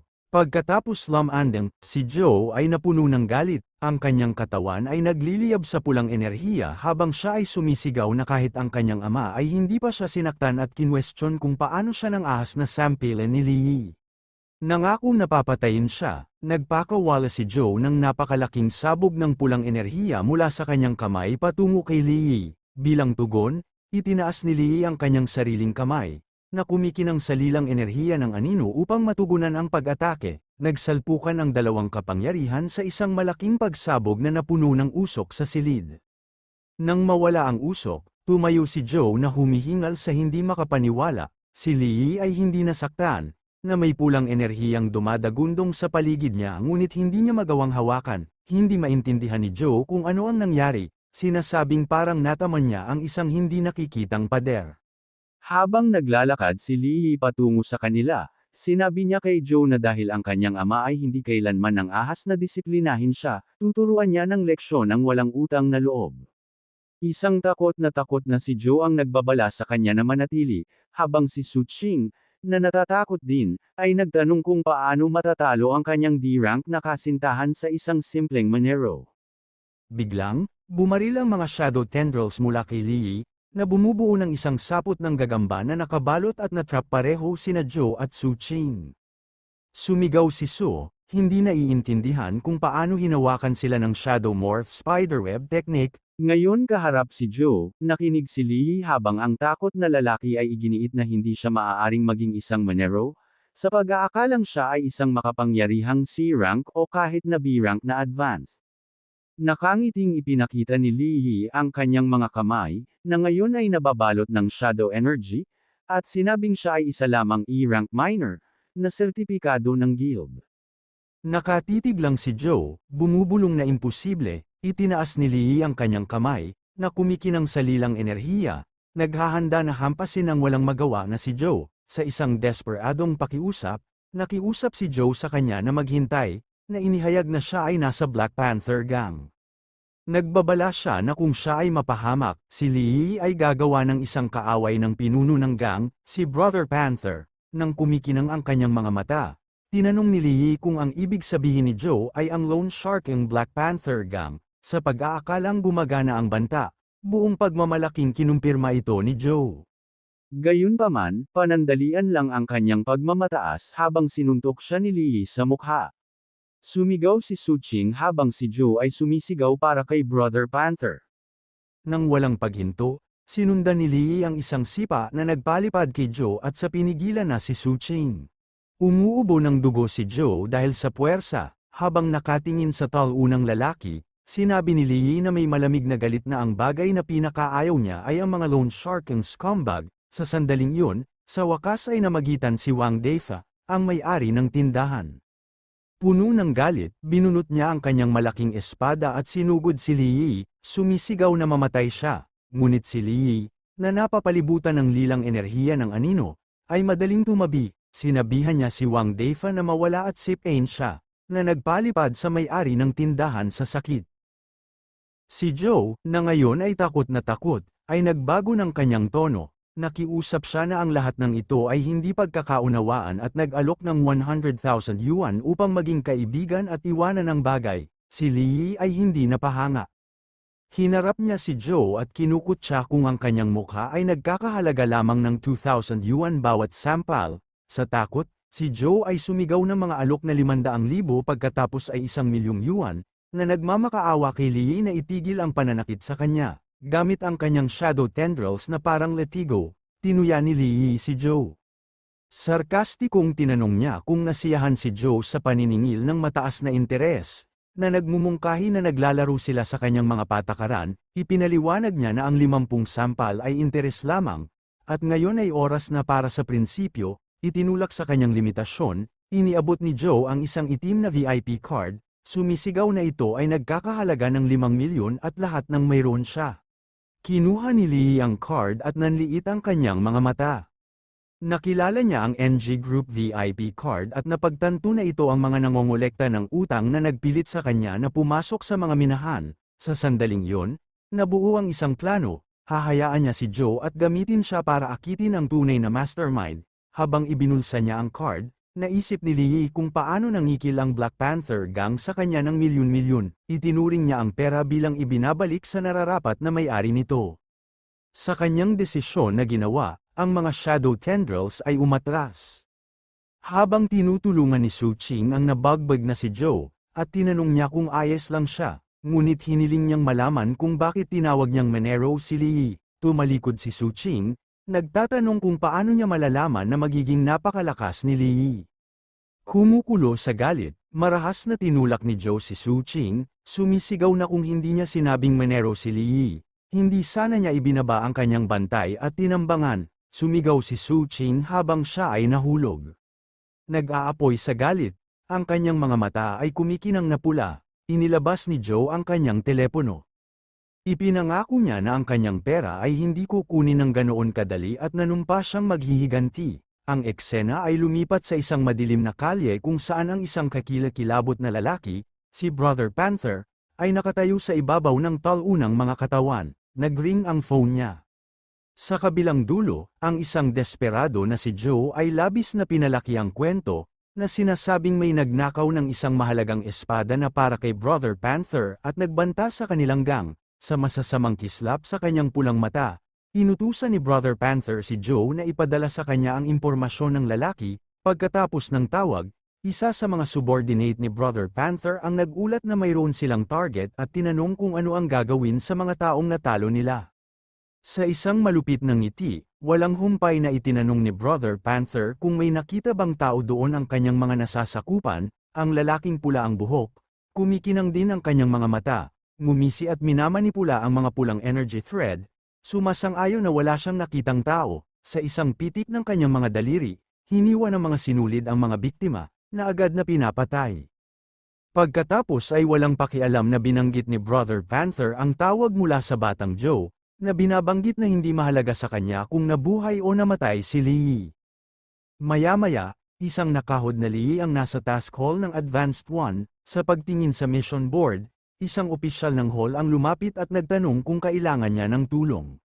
Ibinaba ni Lee ang kanyang hood, ipinaliwanag na siya ay isang E-rank Advanced One na naghahanap ng angkop na gawain, ang kanyang E-rank status ay nagdulot ng agarang panunuya mula sa iba sa bulwagan, pinagtawanan siya ng dalawang lalaki, tinawag siyang E-rank na basura at sinasabing ang pinakamababang gawain dito ay D-rank. Tinanong nila kung sinusubukan niyang pumatay, nagpatuloy ang pangungutya. Kasama ang isang babaeng mapula ang buhok na tumatawag sa E-ranks na mga kasuklam-suklam na parasito na nagmamakaawa mula sa mas mataas na ranggo, ang opisyal, na ngayon ay hindi gaanong pala kaibigan, ay nagsabi kay Lee na umalis at maghintay sa labas para sa isang koponan na pumili sa kanya.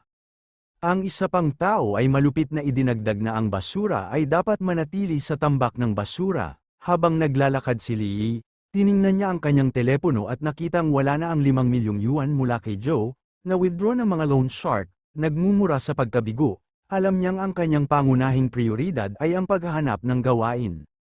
Sa sandaling yun, isang sapatos na may mataas na takong ang pumasok sa bulwagan, na umagaw sa atensyon ng lahat, isang alon ng pressure ang dumaan sa silid at ang parehong mga tao na nanunuya kay Lee ay nagyelo na ngayon sa takot, pinilit ng matinding pressure ang lahat pabalik. Nakilala ng karamihan ang napakalaking aura ng hindi bababa sa isang B-rank na advanced, isang kapangyarihan na napakalakas na hindi sila makagalaw. Ang pinagmumulan ng kapangyarihang ito ay isang napakagandang babae na may mahaba, puting buhok, malalobo na tainga, at mapupula ang mata, na napapalibutan ng pula at itim na aura. Habang naglalakad siya, napaatras ang mga tao sa takot, nagtataka kung bakit may B-rank dito. Huminto siya malapit kay Lee. Ang kanyang tingin ay dumaan sa nagkakatakot na grupo. Habang ang iba ay naparalisa sa takot, si Lee ay nanatiling kalmado. Gamit ang kanyang Eye of Shadow, pinagmasdan niya itong mabuti. Napansin niya na sa kabila ng kanyang makapangyarihang aura, siya ay tila isang delicate rich girl at hindi niya maramdaman ang anumang layunin ng pagpatay mula sa kanya. Nalaman niyang siya ay isang kawili-wiling halo ng makapangyarihan ngunit pinigilan. Isang lalaking may puting buhok ang nag-anunsyo ng D-rank mining task sa Beast Abyss. Ang mga tao, na natatakot pa, ay umatras, nabaling ang kanilang atensyon kay Lee, na nakatayong hindi nabigla sa presensya ng B-rank, hindi makapaniwalang bulungan nila, nabigla ng kumpiyansa siyang humakbang pasulong. Sa isang maliit na ngiti, napagtanto ni Lee na siya lamang ang nasa bulwagan na maaaring kumuha ng trabaho. Bumaba sa kanya ang tingin ng babaeng may puting buhok, na may interes na napansin na ang Monero ay hindi naapektuhan ng kanyang panggigipit, nagmamadaling lumapit ang opisyal ng hall, na kinilala siya bilang si Miss Chin at nag-alok na ipakita sa kanya ang ilang mga advanced na D-rank. Pinutol siya ni Miss Chin, itinuro si Lee at sinabing, kukunin ko siya, iniwan ang opisyal na tulala. Kinakabahang nagprotesta ang opisyal na late si Lee at hindi nakarehistro ng maayos. Nagsimulang magningning ang mga mata ni Miss Chin nang lumingon ito sa kanya na nagsasabi na siya ang mga patakaran. Pumayag lang ang takot na opisyal, habang inaakay ng kanyang grupo si Lee palabas. Natatarantang nakatingin ang opisyal, hindi pa niya nakitang personal na pumili ng tao si Miss Chin at nagtaka tungkol sa misteryosong Monero na ito. Sa loob ng Beast Abyss, nilabanan ng koponan ni Miss Chin ang isang pulutong ng mga Minotaur na may pulang mata. Ang koponan ay mahusay na suportado ng isang bard na tumutugtog ng flauta, na napansin na ang kanilang koponan ay mahusay na balanse, ang labanan ay sumiklab, na may isang malakas na mandirigma na humaharang sa mga suntok habang ang iba ay hiniwa ang mga hayop. Mula sa likuran, pinangasiwaan ni Miss Chin at ng kanyang kasama ang laban, Pinanood ni Lee ang mahusay na pagpapakita. Binanggit na sa isang pinuno ng B-rank, tila maayos ang lahat, gayunpaman, sa kabila ng walang kapintasang labanan, nakaramdam ng pagkabalisa si Lee. Isang butil ng pawis ang damaloy sa kanyang mukha nang maramdaman ng kanyang anino ang panganib na hindi nakuha ng iba. Nakatayo sa itaas ng abyss, nadagdagan ang pagkabalisa ni Lee nang makita niya ang malaking bilang ng mga Minotaur sa ibaba. Alam niya na ito ay higit pa sa isang normal na D-rank mission at hindi niya maintindihan kung bakit tila hindi alam ng koponan ang panganib. Ang Sovereign ay nagkatawang tao, na nagpapaliwanag na ang mata ng anino ni Lee ay umabot sa pangalawang antas, na nagbigay sa kanya ng mga pandaman na higit pa sa kanyang mga kasamahan sa koponan. Gayunpaman, naniniwala si Lee na dapat ay naramdaman din ito ng makapangyarihang Miss Chin. Habang huminto ang koponan sa isang madilim na kuweba, lumalim ang hinala ni Lee. Inisip niya kung napansin ni Miss Chin ang panganib ngunit itinatago niya ito. Kinumpirma ng Bard na nasa loob ng kuweba ang target nila, ang Starlight Crystal Vein. Pagkatapos ay bumaling si Miss Chin kay Lee at inutusan siya, ang Monero, na sumama sa kanya. Sumunod si Lee, nagtataka kung bakit sadyang kakalad ka rin niya ang isang Monero sa isang mapanganib na sitwasyon. Habang sinusundan siya nito sa madilim na kuweba, naramdaman ni Lee ang isang nagbabantang aura na tumitindi sa bawat hakbang, naiwan siyang nagtataka tungkol sa motibo nito. Nagpabeya ba siya sa buhay ng kanyang koponan o kaya lang kumpiyansa sa kanyang B-rank na kapangyarihan na naniniwala siyang kaya niyang protektahan ng lahat? Sa kalaliman ng kuweba, biglang nag-crack ang lupa sa ilalim nila, bumigay ang sahig, na lumikha ng malalim na bangin, agad na nag-react sina Lee at Miss Chin. Ngunit huli na ang lahat at nahulog na silang dalawa sa bangin, samantala ang mga koponan na pinalad ay nasa itaas. Umiiyak na tumatawag kay Miss Chin habang sila ay nahulog sa kadiliman. Sina Lee at Miss Chin ay ligtas na nakarating sa matibay na lupa. Bago nila maproseso ang pagkawala, ang mga sentido ni Lee ay naging alerto. Isang bago, mas malakas na banta ang dumating, mula sa mga anino ng bangin, lumitaw ang isang malaking figura. Isa itong D-rank Minotaur Beastman, mas malaki at mas mapanganib kaysa sa iba. Sa isang mabangis na dagandong, itinaas nito ang isang napakalaking palakol, ang mga pulang mata nito ay kumikinang habang nakaharap sina Lee at Miss Chin, nakaharap sa makapangyarihang D-rank Minotaur. Pinanood ni Lee habang naghahanda si Miss Chin na lumaban, isang pulang aura ang bumungad sa kanyang paligid habang kumikinang ang kanyang mga tainga at mata ng lobo, na hudyat na lalabas na siya ng B-rank. Gayunpaman, sa pagtataka ni Lee, bigla siyang nanghina. Bakas sa mukha niya ang pagkabalisa at nawala ang tiwala niya. Sa halip na umatake, umatras siya, sinabihan si Lee na lumaban habang tinatakpan niya siya. Natarante si Lee, ipinaalala sa kanya na siya ay Monero lamang, namula ang mukha ni Miss Chin sa kahihiyan.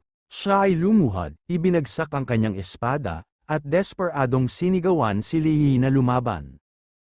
Tumugon si Lee, nagtatanong kung bakit inaasahan ng isang B-rank na isang E-rank na Monero ang hahawak sa sitwasyon para sa sweldo ng isang Monero. Nang may luha sa kanyang mga mata, sumigaw si Miss Chin na bibigyan niya siya ng 1,000,000 para patayin ang mga beast. Nang marinig ang alok, tumayo si Lee sa nakaluhod na Miss Chin at ipinahayag na para sa pera, gagawin niya ito. Sa isang ngiti, ang kanyang mga mata ay kumikinang na kulay ube habang ipinatawag niya ang kanyang anino na punyal, na nagsasabi na kailangan niyang pilitin ang kanyang sarili. May kumpiyansa ng ngiti, ipinakita ni Lee ang kanyang mga shadow dagger, na umiikot na may lilang enerhiya habang pinagmamasdan ni Miss Chin mula sa lupa. Pagkatapos ay humarap siya sa tatlong malalaking Minotaur, malamig na inanyayahan silang umatake.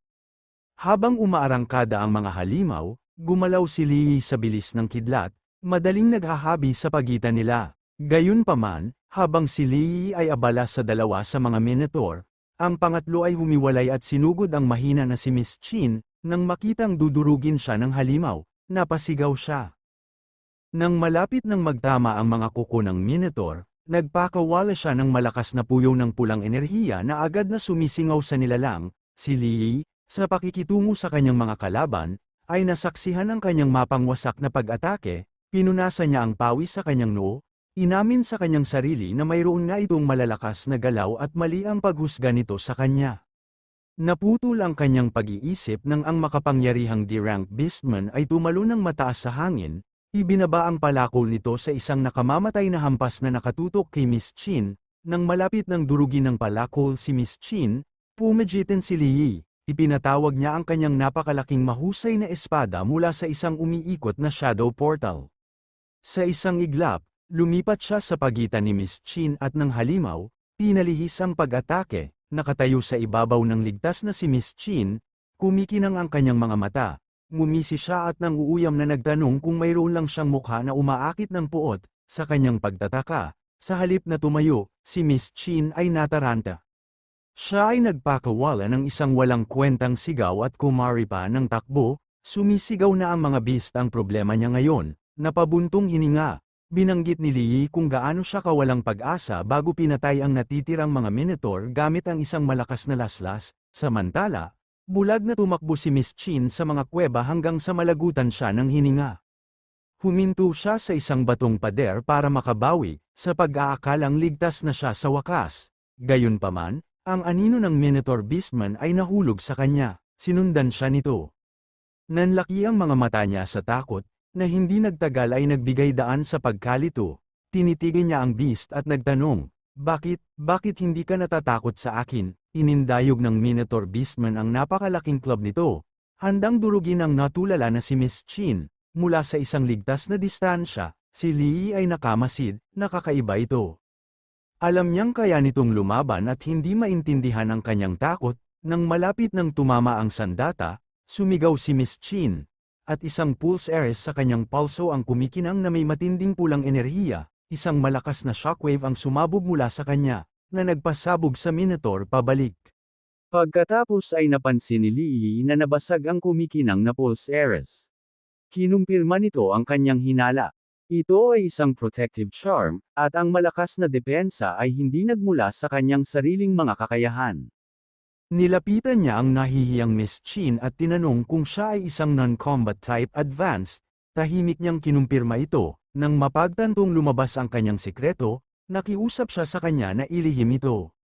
Sa isang nakakalokong ngiti, ipinatong ni Lee ang kanyang greatsword sa kanyang balikat at sinabi sa kanya na ang pag-iingat sa kanyang sikreto ay dagdag gastos. Gayunpaman, habang kaharap nila ang muling pagsasama-sama ng mga beast, may napansin si Lee na kakaiba. Ang mga Minotaur ay ganap na hindi siya pinapansin at itinuon ang lahat ng kanilang pananalaki kay Miss Chin, na nag-iwan sa kanya na magtaka kung bakit kay Miss Chin lamang ang kanilang target. Para maintindihan kung bakit kay Miss Chin lang nakatutok ang mga Minotaur, inactivate ni Lee ang kanyang Shadow Eye, nakita niya ang bard ng team sa di kalayuan, tumutugtog ng kanyang flauta at itinatago ang kanyang aura, na pagtanto ni Lee na kinokontrol ng musika ang kakaibang pag-uugali ng beast. Habang hinahabol ng isa pang Minotaur si Miss Chin, bumantong hininga si Lee at pinutol ito, sinabing ang mga alon ng mga kaaway ay walang katapusan, natagpuan niya ang kanyang sarili na napapalibutan, hindi niya magagamit ang kanyang malalakas na pag-atake sa lugar nang hindi tinatamaan si Miss Chin, ngunit kung hindi siya makalusot sa kawan, siya ay mapagod at mamamatay. Sa sandaling yun, isang mapait na ngiti ang kumalat sa mukha ni Lee habang nabuo ang isang plano. Dahil ang target ng bard ay si Miss Chin, magagamit niya yun sa kanyang kalamangan, sa pagpapasya na ibigay sa bard ang gusto niya.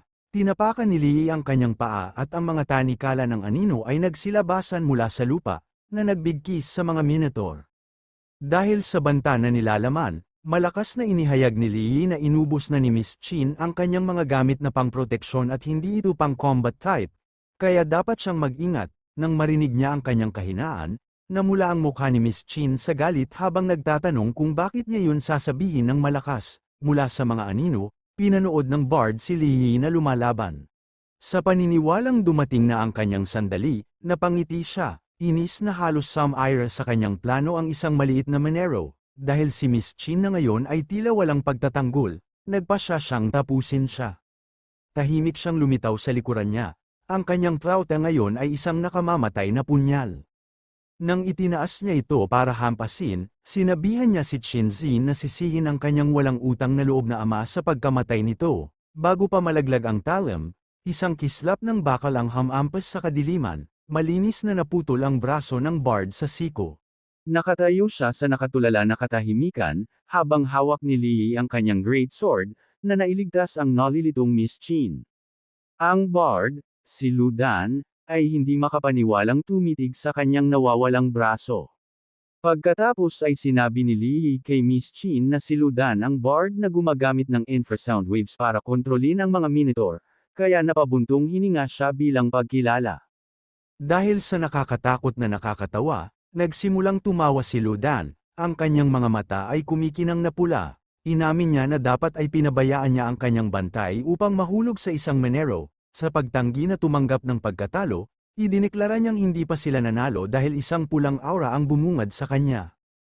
Ang enerhiyang ito ay damaloy sa bangkay ng D-rank na Minotaur Beastman, na muling binuhay ito. Ngayon sa ilalim ng kontrol ni Lu Dan, muling bumangon ang Beast. Ang mga mata nito ay kumikinang na pula, lumulutang sa loob ng napakalaking pulang enerhiyang bumuo na hugis Minotaur.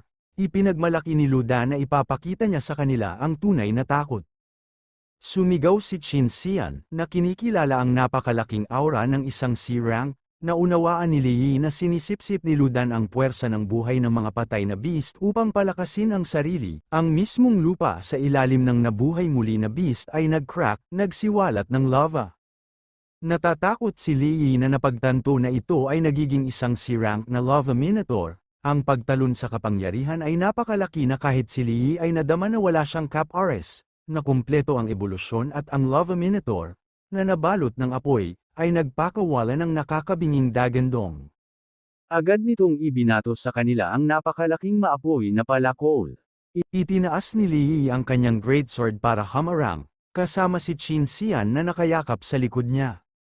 Nagsalpukan ang dalawang pag-atake sa isang malaking pagsabog. Sa ilalim ng puwersa ng pag-atake ng C-rank, nagpumiglas si Lee, at nagsimulang matuno ang kanyang Shadow Greatsword. Kinagat niya ang kanyang mga ngipin, na pagtanto na ito ay labis para sa kanila lamang, nag-iwan ng marka ang pagsabog, at napasigaw si Qin Xian nang makita niya ang mga paso sa pisngi at balikat ni Lee. Ngunit ang Lava Minotaur ay humarap sa kanila, handang hamampas muli. Sa isang mapagpasyang sandali, hinawakan ni Lee ang kamay ni Qin Xian, sinabihan siyang kumapit ng mahigpit habang hinihila siya nito palayo. Mahigpit nilang naiwasan ang isang napakalaking indayog mula sa halimaw. Habang tumatakbo sila, gumamit si Lee ng isa pang kakayahan, nagpadala ng mga shadow tendrils upang balutin ang mga binti ng Lava Minotaur at natrap ito. Ang halimaw ay umungal sa pagkadismaya. Si Lu Dan, na kinokontrol ito, ay nagulat na hindi ito makagalaw. Napatanong naman si Miss Chin sa ating bida na mayroon ding itong kasanayan sa pagkontrol. Alam ni Lee na hindi magtatagal ang hawak, sinabi niya kay Qin Xian na kailangan nilang magpatuloy sa paggalaw. Binigyan niya ito ng matibay na tagubilin. Sa sandaling mas malalim sa piitan, dapat siyang patuloy na tumakbo at hindi lumingon. Tumingin siya sa kanya, nalilito, nagtatanong kung hindi siya sasama sa kanya. Huminto, lumingon si Lee para harapin ang halimaw na mag-isa. Ipinaliwanag niya na kailangan niyang manatili sa likod upang bigyan siya ng oras upang makatakas. Naantig, masasabi lamang ni Qin Xian ang kanyang titulo, Menero, sa isang nakakapanatag na tingin. Sinabi niya sa kanya na magtago, na nangangakong mahahanap niya siya sa lalong madaling panahon. Habang tumatakbo siya sa kadiliman, tumayo si Lee na may kumpiyansa na ekspresyon. Kung tutuusin, naisip niya, 1,000,000 ang halaga niya. Ang C-rank na Lava Minotaur ay umungal sa pagkabigo, hindi mahanap ang mga target nito sa walang laman na kuweba. Naputol ang paghahanap nito ng isang casual na boses mula sa itaas. Umupo si Lee sa isang mataas na paamano, malamig na nagtatanong kung may hinahanap ang halimaw. Ang nilalang, gamit ang boses ni Lu Dan, ay agad na hiniling na malaman ang lokasyon ni Qin. Inihampas nito ang kanyang palakol, ngunit napakabilis ni Lee. Tumalon siya mula sa kanyang pwesto, direktang dumapo sa likod ng Minotaur, at tinuya ito na sinabi na hulaan ito. Sa isang malakas na indayog, inihampas ni Lee ang kanyang greatsword sa mabatong balat ng nilalang. Nanlaki ang mata niya sa gulat, ang malakas na talam, na madaling tumaga sa iba pang mga halimaw, ay halos hindi nakagawa ng gasgas, ni hindi nito mapinsala ang mababaw na bitak sa malabato na balat ng Minotaur.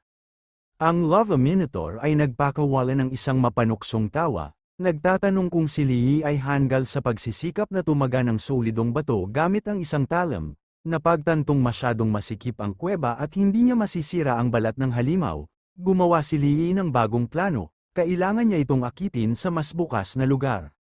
Nagsimula siyang tumakbo, habang hinahabol siya ng napakalaking Lava Minotaur, binasag ang lupa at tinawag siyang daga. Ang halimaw, na kontrolado ni Ludan, ay patuloy na tinutuya siya, nagtatanong kung ang pagtakbo lang ang kaya niyang gawin. Habang tumatakbo siya, pinaandar ni Lee ang kanyang Shadow Eye, na kumbinsi na ang nilalang ay kailangang magkaroon ng kahinaan. Ang Minotaur ay umungal, nagbabantang susundan si Shinzin kapag natapos na ito sa kanya. Pagkatapos ay inilunsad ito sa isang malakas na pag-atake ng umiikot, na nagngangalit sa apoy, sumisigaw para mamatay si Lee, umiwas si Lee, at sa maikling sandaling iyon, ang kanyang pinahusay na paningin ay nakalock sa isang kumikinang na purple core sa gitna ng likod ng Minotaur. Nahanap na niya ito, walang pag-aalinlangan, tumalo ng mataas si Lee sa hangin, direktang inihampas ang kanyang great sword sa mahinang punto, ngunit si Ludan, na nagsasalita sa pamamagitan ng halimaw, ay inaasahan ang paglipat. Sinalubong ng Minotaur ang talam gamit ang matigas na kamao nito, na nagdedeklara na walang kabuluhan ang maliliit na panlilinlang laban sa ganap na kapangyarihan. Ang impact ay nagpalipad pabalik kay Lee. Malakas siyang dumaong na punit-punit ang kanyang damit, pinilit na muling kilalanin ang nakakatakot na kapangyarihan ng isang kalaban na C-rank. Nanghihina pa rin, nanindigan si Lee, ang Lava Minotaur ay umabante, kasama ang boses ni Ludan na nanunuya, nagtatanong kung saan siya maaaring tumakbo sa pagkakataong ito, nakakuyom ang kanyang kamao, na ngayon ay nababalot ng shadow energy, si Lee ay nakatutok. Alam niyang hindi siya mananalo sa malupit na puwersa, kailangan niyang maghintay para sa perpektong pagbubukas, huminto siya sa pagtakbo at humarap sa halimaw, pinalilibutan ang sarili ng mga anino na litid.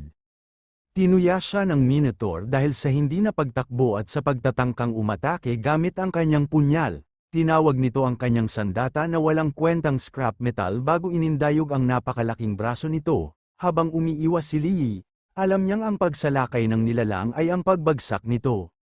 Sa sandaling napalampas ang pag-atake ng Minotaur, iniwan nitong nakalabas ang kumikinang na core sa likod nito. Itinutok niya ang kanyang shadow dagger ng malalim sa mahinang punto, pero laking gulat niya, imbes na mabasag, marahas ang reaksyon ng core. Isang napakalaking alon ng init ang sumabog mula sa impact, napakatindi na kahit ang kanyang proteksyon na enerhiya ng anino ay hindi ito lubos na maharangan, napilit siyang napaatras, pinilit na bumalik sa init, tumayo si Lee na handa, humanga, inamin niyang mas matalino si Ludan kaysa sa inaasahan niya. Alam niya kung paano protektahan ang kanyang mahinang lugar. Sa pagsasalita sa Minotaur, kinilala ni Ludan na nalaman ni Lee ang kanyang kahinaan, gayunpaman, ipinagmamalaki niya na ang pag-alam ay walang silbi, dahil ang core ay protektado ng higit sa 2,000 degree na init, pagkatapos ay inalok niya si Lee ng deal, isiwalat ang lokasyon ni Shinzin, at ililigtas niya ang kanyang buhay. Tumugon si Lee nang may kumpiyansang ngiti. Itinuro niya na si Ludan ay isang taksil lamang, na ipagbibili ang kanyang sariling Panginoon para sa katanyagan at kayamanan, at hinding-hindi siya magiging hanggal na magtiwala sa kanya. Galit na galit sa insulto, si Ludan, sa pamamagitan ng halimaw, ay umungal na si Lee ay humihingi ng kamatayan. Nasunog ang lupa sa paligid nito habang umaarangkada ito para sa panghuling pag-atake. Ang Lava Minotaur ay inihampas ang nagniningas na palakol nito, sumisigaw na huminto si Lee sa pag-iwas. Bilang tugon, lumingon si Lee sa hangin gamit ang isang bagong pamamaraan, Shadow Morph, Chain Blades. Ang Minotaur, gayunpaman, ay umiwas sa pag-atake, na nag-udyok kay Lee na sumagot na ang beast ay umiiwas din. Nang makita ang kanyang pagkakataon, binago ni Lee ang kanyang pag-atake sa isang Shadow Morph, Rope Dart. Ang dart ay bumaril pasulong at pumulupot ng mahigpit sa kumikinang na core sa likod ng Minotaur, tulad ng kanyang binalak. Ngunit ang napakalawak na init mula sa core ay mabilis na natunaw ang anino na konstruksyon. Ang Minotaur ay nagpakawala ng isang matagumpay na tawa, na tinawag ang pagtatangka na walang silbi. Habang nainis si Lee, inihampas ng halimaw ang palakol nito sa lupa.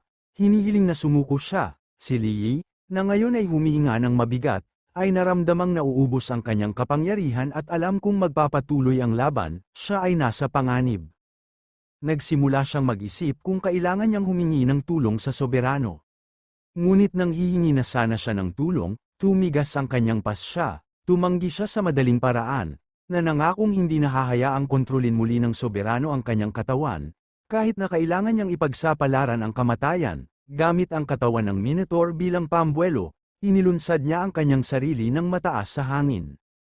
Alam niya na kung kaya niyang talunin ang si Rank na kalaban sa kanyang sarili, ang karanasang natamo ay magiging napakalawak. Inipon niya ang lahat ng natitirang enerhiya ng anino sa kanyang sandata at bumaba na parang bulalakaw, na pinupuntirya ang kumikinang na core ng nilalang. Sa dalisay na determinasyon, tumanggi siyang maniwala na hindi niya masisira ang mga depensa nito.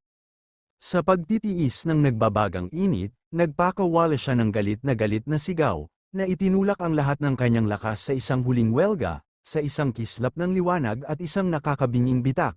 Ang kanyang pag-atake ay nabasag ang core ng Minotaur. Ang halimaw ay nagpakawala ng huling hiyawan habang inihayag ng isang abiso ng system ang isang Berserker Rage na na-activate, na pinalakas ang mga estatistika nito. Sumabog ang Minotaur sa huling pag-atake, si Li Yi ay nahuli sa pagsabog, na bigla sa bigla ang paglakas ng kapangyarihan ng nilalang, ang pagsabog ay nagpalipad sa kanya ng paatros, na malakas na hinampes sa dingding ng kuweba. Nakaharap sa nasugatan na si Li Yi, ang Lava Minotaur, sa boses ni Lu Dan, ay sinumpa siya dahil sa pagiging manero lamang na nagtulak sa kanya hanggang ngayon. Napansin ni Li Yi na ang mga pag-atake ng halimaw ay nagdadala na ngayon ng matinding epekto ng pagkasunog. Idineklara ng nilalang na ito na ang wakas, ngunit habang naghahanda itong hampasin, ang mga mata ni Li Yi ay namulat na may bagong pokus. Naramdaman niya ang pagdagsa ng malakas na enerhiya sa kanyang katawan. Lumitaw ang soberano, ipinaliwanag na ang enerhiyang ito ay palaging nasa loob niya, ngunit hindi ito maidaloy ng kanyang katawan hanggat hindi ito nababalot ng init ng Lava Minotaur. Nagbukas ito ng bagong kapangyarihan. Paggising, pagpapahusay ng anino, beginner tier, habang dumadaloy ang bagong enerhiya sa kanya, pinagaling nito ang kanyang mga sugat at pinalakas siya. Si Lu Dan, na nakatingin sa mga mata ng halimaw, ay natakot, hindi niya maintindihan kung paano mabilis na gumaling si Li Yi o kung bakit mas masama ngayon ang kanyang aura. Alam niyang hindi niya papayagan na makarecover si Li Yi. Ibinaba niya ang palakol ng Minotaur sa isang matinding suntok, ngunit sa pagkakataong ito, madaling napalihis ni Li Yi ang pag-atake gamit ang isang malakas na sipa. Si Lu Dan ay hindi makapaniwala. Kahit na triplehin ng Berserker Rage ang bilis ng Minotaur, walang kahirap-hirap na nakisabay si Li Yi, hindi makapaniwala na ang I-rank ay maaaring maging napakalakas. Nagpasya si Lu Dan na tapusin ang laban, ang Lava Minotaur ay tumalon at bumagsak sa lupa, na naging sanhi ng paglabas ng buong kuweba sa dagat ng apoy at tinunaw na bato. Hinamon niya si Li Yi na subukang tumakbo ngayon, na inutusan ang lava na sunugin siya hanggang sa abo. Ngunit sa kanyang hindi paniniwala, walang epekto ang pag-atake, tahimik na nakatayo si Li Yi sa inferno, hindi nasaktan, ang kanyang bota ay pinoprotektahan ng manipis na layer ng shadow energy. Isang nakakatakot na purple na aura ang nakapalibot sa kanya ngayon, siya ay nag-isip ng malakas tungkol sa pagiging kapaki-pakinabang ng kanyang bagong shadow enhancement at, na may mapanuksong ngiti, tinawag ang Boiler Boy, tinutuya na ang init ay masyadong mababa. Ang Lava Minotaur ay sumigaw na ito ay imposible. Si Li Yi ay humakbang pasulong, humiwalay ang lava sa paligid ng kanyang bota, at sinabi na ang halimaw ay nasiyahan sa pag-atake nito kanina lang, pagkatapos ay tinawag niya ang isang bago, makinis, itim na talam mula sa kanyang anino, na ipinahayag na ngayon ay kanyang turn.